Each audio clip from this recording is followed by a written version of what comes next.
English speaking. अच्छा आप मुझे बताइए इंग्लिश क्या है? इंग्लिश एक लैंग्वेज है, एक भाषा है। अच्छा क्यों जरूरत है आपको एक लैंग्वेज की? आप ऑलरेडी हिंदी में बात तो करते ही, आपको सब समझ आता है। Then why do you need English? क्या जरूरत है इंग्लिश की?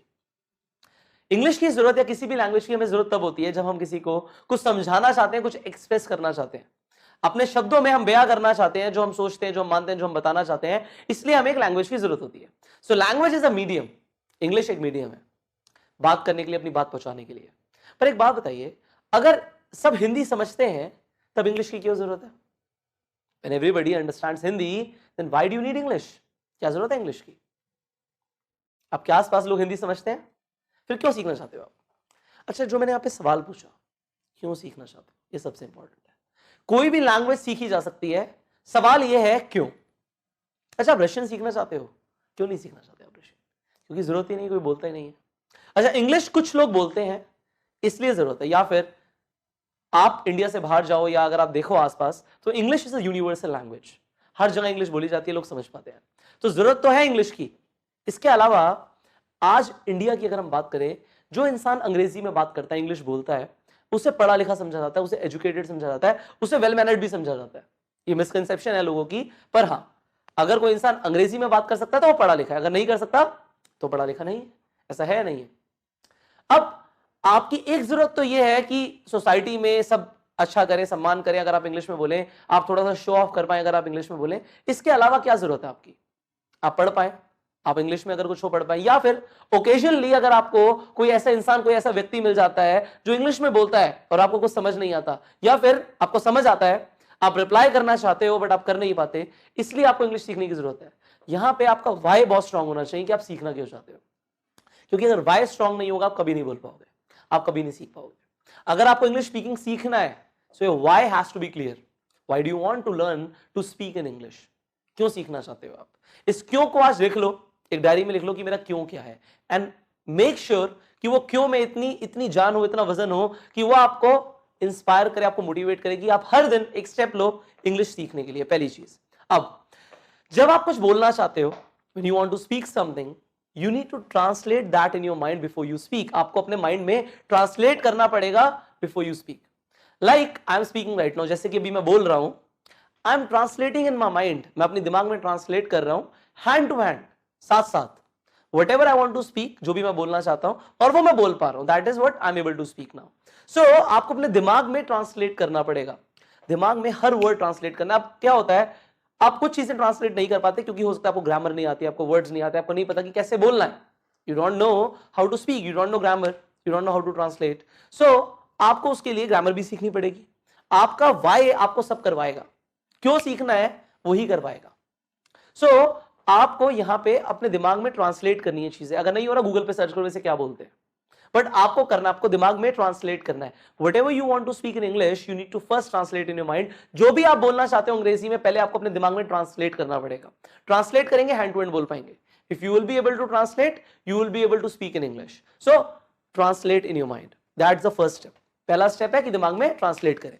Now, as I told you कि why होना चाहिए, ईगरनेस होनी चाहिए सीखने की, कुछ नया सीखने की ईगरनेस होनी चाहिए। अगर आपको अंग्रेजी में बोलना है, इंग्लिश में बोलना है, तो एक ईगरनेस होनी चाहिए सीखने की, बहुत जरूरी है।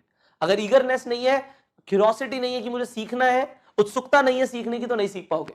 सो उत्सुकता लानी पड़ेगी, ईगरनेस डेवलप करनी पड़ेगी, उत्सुक होना पड़ेगा कि हाँ मुझे सीखना है, तभी आप नए वर्ड सीखोगे कि इसे क्या बोलते हैं जी, इसे अंग्रेजी में क्या बोलते हैं, इसे क्या बोलते हैं। आप गूगल करोगे, आप सर्च करोगे, और सर्च करने के बाद आपकी डिक्शनरी में वो फीड हो रहा है, दिमाग में फीड हो रहा है, नए सेंटेंसेस, नए फ्रेजेस, इसका मतलब मुझे नहीं पता, सीखोगे आप, क्योंकि आपको अंग्रेजी में बोलना है।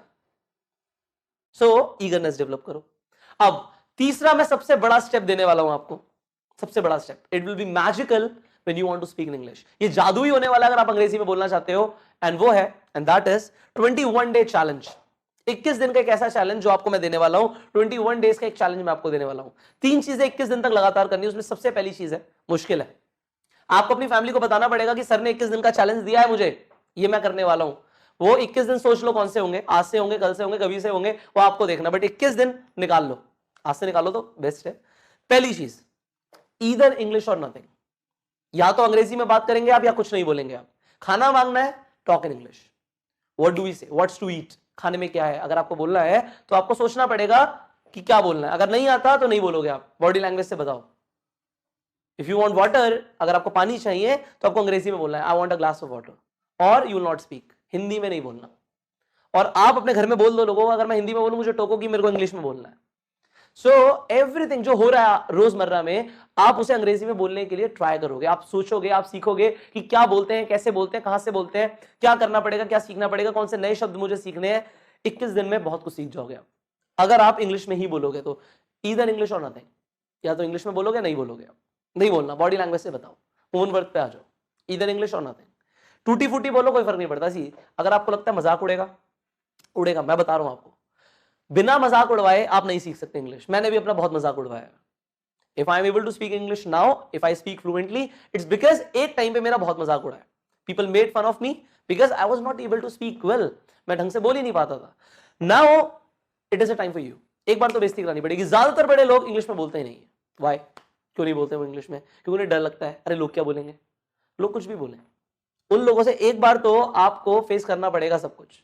एक बार लोग मजाक उड़ाएंगे, फिर बाद में वही लोग आपके लिए तालियां बजाएंगे। आपको क्या चाहिए? एक बार तो फेस करना पड़ेगा।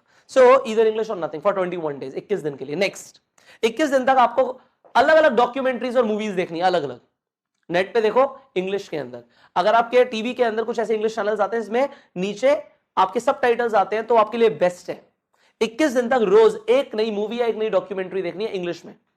तो कुछ नहीं समझ आ रहा तब भी देखनी है, देखनी तो है, ये तो कंफर्म हो गया।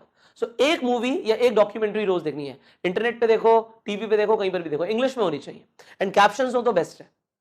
एंड फाइनली 10 पेज एक किताब के रोज पढ़ने 21 दिन के लिए, लाउड एंड क्लियर, कि आप पढ़ पा रहे हो नहीं पढ़ पा रहे हो, और उसे पढ़ के बोलना है। नए शब्द मिल रहे हैं, सीखना है, पर 10 पेज रोज 21 दिन के लिए।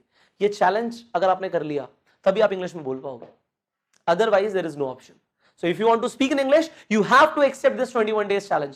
आपको इस 21 दिन के चैलेंज को एक्सेप्ट करना पड़ेगा। डील आपको करना है। If you will do it, you will be able to speak in English.